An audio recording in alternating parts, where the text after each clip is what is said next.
Hello friends, welcome to my channel మన ఇంటి వంటలు. నేను మీ సుధాను. ఈరోజు మీ ముందుకు వచ్చేసాను రుచికరమైన వంకాయ పచ్చడితో. పాతకాలంలో మన అమ్మమ్మలు నానమ్మలు నిప్పుల పైన వంకాయల్ని కాల్చి పచ్చడి చేసేవారు. అది చాలా రుచికరంగా ఉంటుందండి. అదే పచ్చడి నిప్పులు లేకపోయినా స్టవ్ పైన ఎలా చేసుకోవాలో నేను చూపిస్తాను, వచ్చేసేయండి. ఫస్ట్ ఇక్కడ నేను పచ్చడికి కావాల్సినవన్నీ అరేంజ్ చేసుకున్నాను. ఫస్ట్ పెద్ద సైజు వంకాయ ఒకటి తీసుకొని దానికి మొత్తం ఆయిల్ అప్లై చేసుకోండి. ఈ విధంగా మొత్తం ఆయిల్ అప్లై చేసుకొని పక్కన పెట్టుకోండి. తర్వాత మీడియం సైజ్ ఉల్లిపాయకు కూడా ఆయిల్ అప్లై చేసుకోండి. 3 మీడియం సైజ్ టమోటోలను తీసుకొని వాటికి కూడా ఈ విధంగా ఆయిల్ అప్లై చేసుకోండి.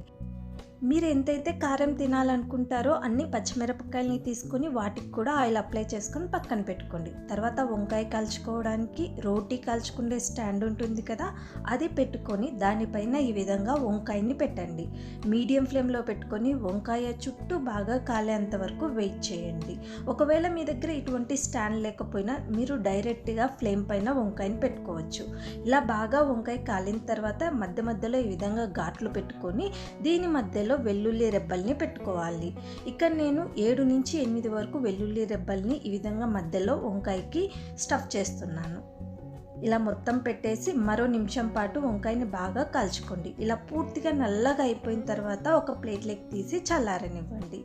ఇదే స్టాండ్ పైన మనం ఆయిల్ అప్లై చేసి పెట్టుకున్న టమోటోలు, ఉల్లిపాయ, పచ్చిమిర్చిని కూడా పెట్టుకొని మీడియం ఫ్లేమ్లోనే పెట్టుకొని పూర్తిగా నల్లగా అయ్యేంత వరకు బాగా చుట్టూ కాల్చుకోండి. మధ్య మధ్యలో ఈ విధంగా టమోటోను, ఉల్లిపాయను తిప్పుతూ ఉండండి. ఇలా పూర్తిగా నల్లగా కాలిన తర్వాత వీటిని కూడా ప్లేట్లోకి ట్రాన్స్ఫర్ చేయండి. ఇవి పూర్తిగా చల్లారిన తర్వాత చూడండి, ఈజీగా పైన నల్లగా కాలిన పాటు మొత్తం వచ్చేస్తుంది. ఒకవేళ మీకు రాకపోతే 1 నిమిషం పాటు నీళ్ళల్లో పెట్టి తర్వాత తీయండి, ఈజీగా వచ్చేస్తుంది.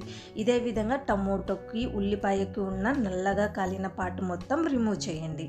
ఇలా చేసిన తర్వాత వీటిని సన్నగా కట్ చేసుకోవాలి. చూడండి, ఈ విధంగా సన్నగా కట్ చేసుకోండి. ఇది కట్ చేసుకోకపోయినా పర్లేదండి, మీరు పప్పు గుత్తి ఉంటుంది కదా, దాంతో మెత్తగా మెదుపుకోవచ్చు. టమోటోలను కూడా ఈ విధంగా సన్నగా కట్ చేసుకోండి.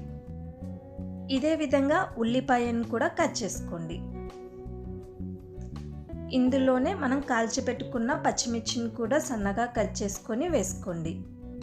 ఇలా మొత్తం కట్ చేసుకున్న తర్వాత మీరు పప్పు గుత్తితో బాగా మెత్తగా మెదుపుకోవచ్చు, లేదా మిక్సీ జార్లో వేసుకొని బ్లెండ్ చేసుకోవచ్చు. నేను మిక్సీ జార్లో బ్లెండ్ చేసుకుంటున్నాను.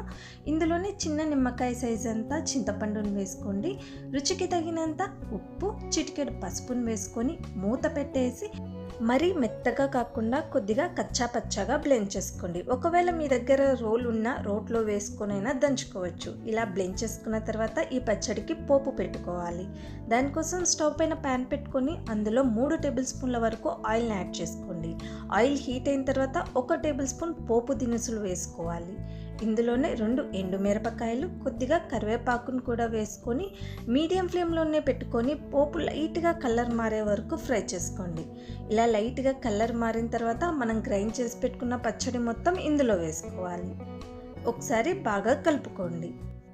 ఇలా మొత్తం పచ్చడిని బాగా కలిపిన తర్వాత స్విచ్ ఆఫ్ చేసి ఒక బౌల్లోకి ట్రాన్స్ఫర్ చేసుకోవడమే అండి. అంతే అండి, రుచికరమైన వంకాయ పచ్చడి రెడీ అయిపోయింది. వేడి వేడి అన్నంలో కొద్దిగా నెయ్యి వేసుకొని తింటుంటే ఉంటుంది చూడండి, చాలా టేస్టీగా ఉంటుంది.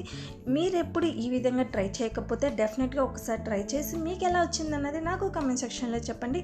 వీడియో మీకు నచ్చినట్లయితే లైక్ చేయండి, షేర్ చేయండి. మోర్ ఇంట్రెస్టింగ్ వీడియోస్ కోసం నా ఛానల్ని సబ్స్క్రైబ్ చేసుకోండి. Thank you so much for watching my videos. Bye friends.